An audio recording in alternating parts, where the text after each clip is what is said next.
Hello friends, welcome to our YouTube channel DevCity. I am here to teach you this entire C programming. Let's get started. C language tutorials.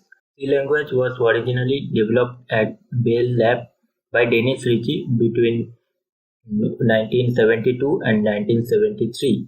It's a general purpose language. You can use it for different purposes like designing your operating system, microcontrollers, scientific systems, parent language, assembly language, to make new text editor, network devices, and many more application areas. Here we are talking about the general structure of a C code. At the top, you can see here is document section.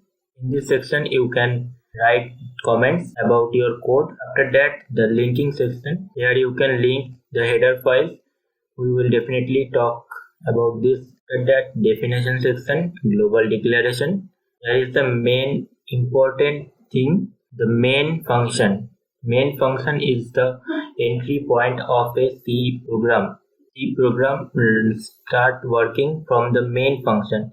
Then the sub program section comes. Here you can define your customized functions. We will definitely talk later.